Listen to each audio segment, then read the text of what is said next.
What do you get when you mix Minecraft-style graphics with Call of Duty-style gunplay? That's right, Pixel Gun 3D. A game that once ruled mobile FPS charts, captured the hearts of millions, and became a sandbox for creativity and chaos alike. But how did this blocky shooter go from a simple indie project to a cultural phenomenon and then into controversy? Stick around, because today we're diving deep into the history, development, and drama behind Pixel Gun 3D. Let's rewind all the way back to 2013, a time when mobile gaming was booming, and new ideas were flooding app stores left and right. Angry Birds, Temple Run, and Clash of Clans were dominating screens, but first-person shooters on mobile, still pretty uncharted territory. And in the middle of this wave, over in Russia, a small indie developer named Alex Krasnov, working with a team under Lightmap Limited, quietly dropped a game that would eventually become a mobile legend, Pixel Gun 3D. At first glance, it didn't look like much. In fact, the original version of the game wasn't even trying to compete with the big names. It was more of a Minecraft-inspired survival mode, where you fought off pixelated zombies with pixelated guns in a blocky sandbox world. Think, DIY shooter with retro charm. It was simple, kind of quirky, and very clearly a passion project. But somehow, it hit a nerve with the players. People were instantly hooked by its mix of nostalgia and novelty. The graphics were basic, but they were distinct. The gameplay was rough around the edges, but that gave it a weird kind of charm. And pretty quickly, fans started asking for more. Seeing the growing interest, the developers rolled out a major update that would completely change the game's trajectory. Multiplayer. Suddenly, it wasn't just you versus zombies anymore. Now, it was you versus everyone. And that's when Pixel Gun 3D really took off. Players could jump into fast-paced matches, choose from wild and creative weapons, blast enemies with rocket launchers, dual-wield crazy guns, and even rock fully customizable skins. It was like Minecraft meets Quake, with just enough chaos and charm to keep players coming back. The action was snappy, the controls were solid for a mobile shooter, and there was something oddly satisfying about blasting your blocky enemies to bits in a Minecraft-like world. Plus, the game even featured a surprisingly decent campaign mode and a damn good PvP mode a few months later.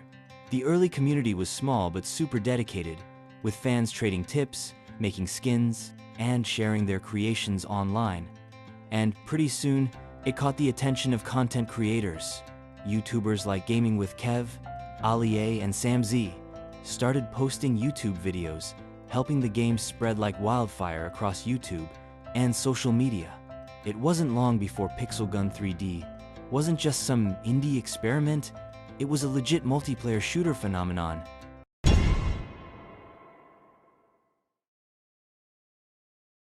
From 2014 to 2017, Pixel Gun 3D truly entered its golden age. It was the peak of the game's popularity, where everything seemed to align perfectly. The devs were on fire, consistently rolling out exciting updates that kept the game feeling fresh and dynamic. They introduced new weapons, maps, and game modes at a rapid pace. And with each update, it felt like there was always something new to look forward to. It wasn't just the same old content repackaged. They were actively listening to the community and finding ways to keep players engaged. One of the standout updates was the Battle Royale mode, which was a huge trend in gaming at the time.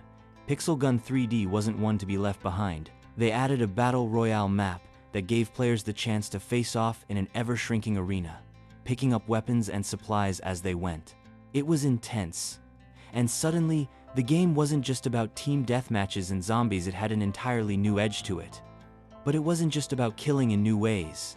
The devs also added clans, which allowed players to team up with friends or find like-minded gamers to fight together. Clans became a social hub, offering benefits like special clan-only events and rewards, which helped foster a sense of community in a game that already had a strong, active fan base. And then, of course, there were pets. This was another one of those, why not, updates that turned out to be a game changer. Players could collect, train, and battle with adorable pets that followed them into combat. These pets weren't just for show. They offered in-game boosts like extra health or the ability to attack enemies. It added a whole new layer of depth and personalization to the game, allowing you to build your perfect combo of weapons, skins, and pets to help you win those crazy battles. Players were hyped. The community was thriving. The game had hundreds of weapons, and each one brought its own flavor to the action. There were crazy gadgets like jetpacks, which let you soar over your enemies and rain down fire from above, and mech suits, which turned you into a walking tank capable of laying waste to entire teams. And then there were all the weapons, sniper rifles, shotguns, flamethrowers, and even laser guns that felt like something straight out of a sci-fi movie. The variety was staggering, and with each update, new, even crazier weapons were added to the mix.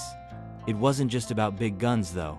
Pixel Gun 3D had a whole roster of game modes that helped keep the action fresh.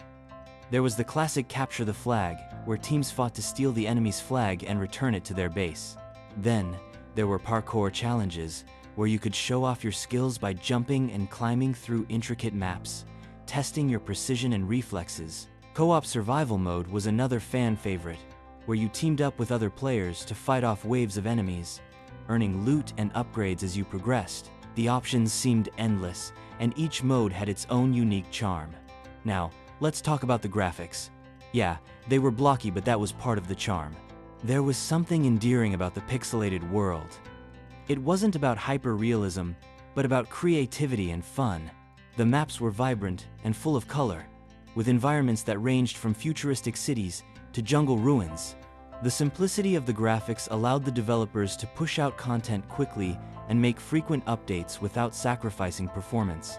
It was chaotic, it was colorful, and it was fun. And then came one of the most significant updates: the introduction of custom skins and custom maps.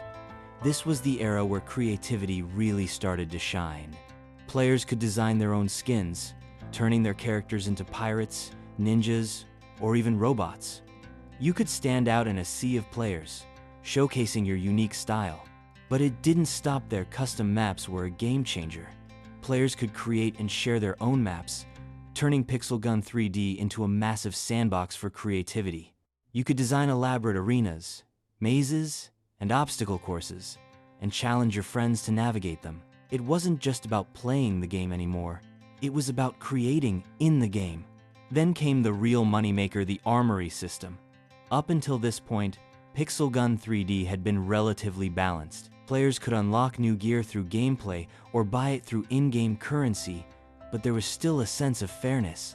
The Armory added an extra level of depth to the game, allowing players to purchase new weapons, armor, and gadgets that weren't available through normal progression.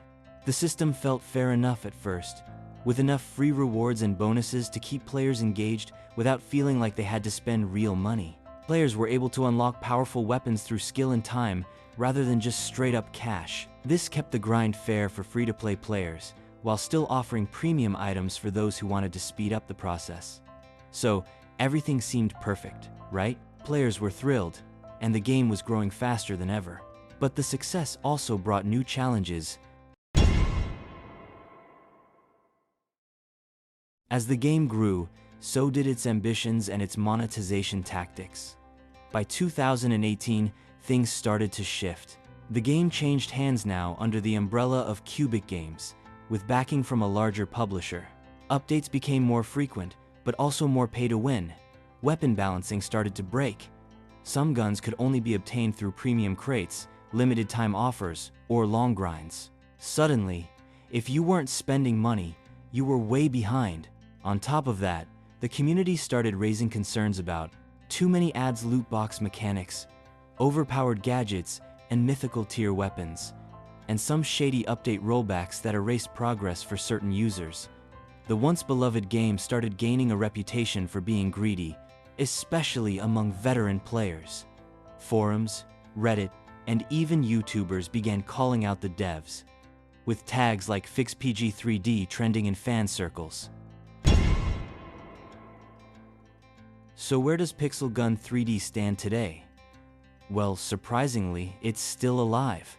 In fact, it has a massive player base, with frequent events, clan wars, seasonal updates, and an entire economy built around crafting and upgrades. The devs have tried to address complaints, adding balance patches, improving matchmaking, and even launching Pixel Gun World, a PC spin-off.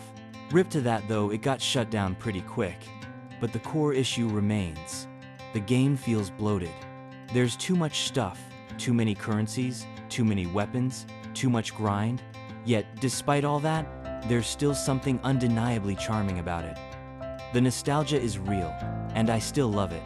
Even after a decade, the Pixel Gun 3D community is still going strong. YouTubers like Echo Soldier, Exotic Gaming, and Rolatox are keeping the flame alive. Fans create skins, post memes, remix the soundtrack, and yeah, argue about weapon balance. Whether you're a nostalgic OG or a curious newcomer, Pixel Gun 3D holds a unique place in mobile gaming history.